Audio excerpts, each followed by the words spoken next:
Ketergantungan Indonesia pada importasi gula makin dalam. Data World to Export menyebut Indonesia menjadi negara pengimpor gula terbesar di Asia dengan nilai 1,9 miliar dolar Amerika pada tahun lalu.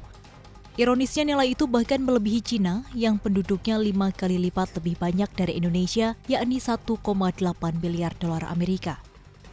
Secara global, Indonesia menempati posisi kedua sebagai negara importir gula, hanya kalah dari Amerika Serikat yang mengimpor gula 2,1 miliar dolar Amerika.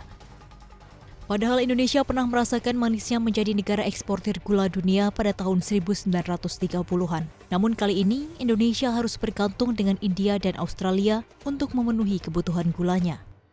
Berdasarkan data Badan Pusat Statistik, nilai impor gula dari India naik 3 kali lipat pada semester 1 2021 dibandingkan dengan periode yang sama tahun 2020. Nilainya mencapai 791,12 juta dolar Amerika. Sementara Australia menjadi importir kedua terbesar setelah India, di mana pada Januari hingga Agustus 2021 nilai importasi gula mencapai 429,82 juta dolar Amerika, naik 43,66% secara tahunan.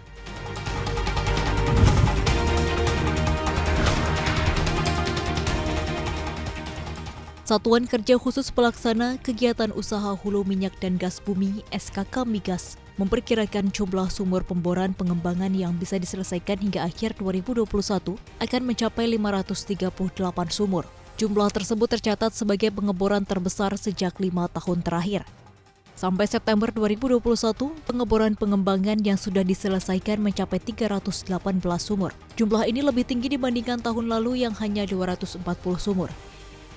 Berdasarkan data SKK Migas, realisasi pemboran sumur pengembangan tahun 2016 sebanyak 227 sumur, tahun 2017 200 sumur, tahun 2018 278 sumur, dan tahun 2019 naik menjadi 322 sumur. Deputi Operasi SKK Migas Julius Wiratno menyatakan, dalam 5 tahun terakhir aktivitas pemboran menurun. Kondisi ini juga menyebabkan perusahaan penyedia jasa pemboran juga mengalami penurunan aktivitas dan berkurangnya kesiapan operasi.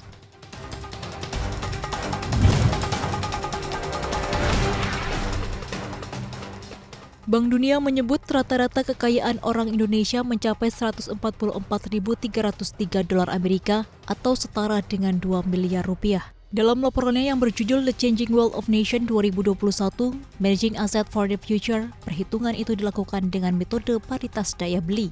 Sementara bila menggunakan metode nilai tukar pasar, total kekayaan per kapita Indonesia mencapai 48.046 dolar Amerika atau sekitar 687 juta rupiah.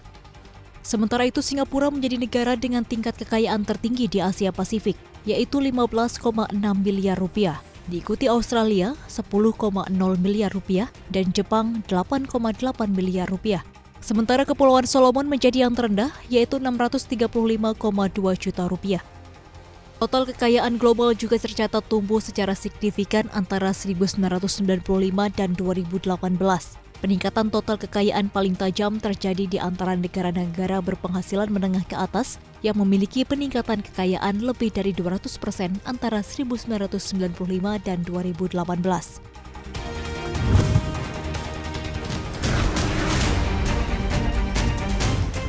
Subsidi energi fosil global dalam setahun menembus nilai 423 miliar dolar Amerika.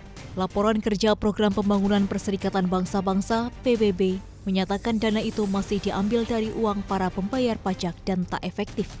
Sementara itu, Administrator UNDP, Ekim Steiner menyatakan sangat khawatir dengan kondisi itu karena dapat mempercepat perubahan iklim dan berujung pada kepunahan. Banyak negara yang membela kebijakan ini sebagai langkah alternatif untuk memberikan subsidi pada masyarakat miskin.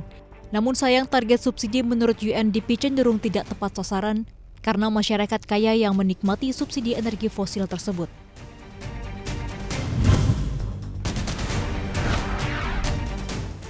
Pertumbuhan ekonomi Amerika melambat tajam pada kuartal ketiga 2021. Hal itu dipengaruhi oleh persebaran varian Delta yang cukup masif sehingga mempengaruhi pengeluaran konsumen. Ekonomi kuartal 3 hanya tumbuh 2% atau di bawah ekspektasi pasar 2,7%.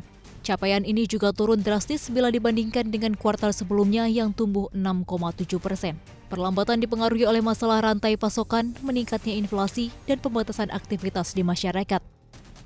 Adapun pinjaman era pandemi untuk bisnis, hibah kepada pemerintah negara bagian dan lokal, dan manfaat sosial untuk rumah tangga semuanya menurun. Antara lain penjualan barang-barang manufaktur besar turun 26% selama periode tersebut. Secara khusus, penjualan mobil baru turun tajam karena harga melonjak di tengah kekurangan semikonduktor. Pada saat yang sama, pertumbuhan di sektor jasa Amerika melambat menjadi 7,9% karena konsumen menghabiskan lebih sedikit untuk makan di luar dan menginap di hotel.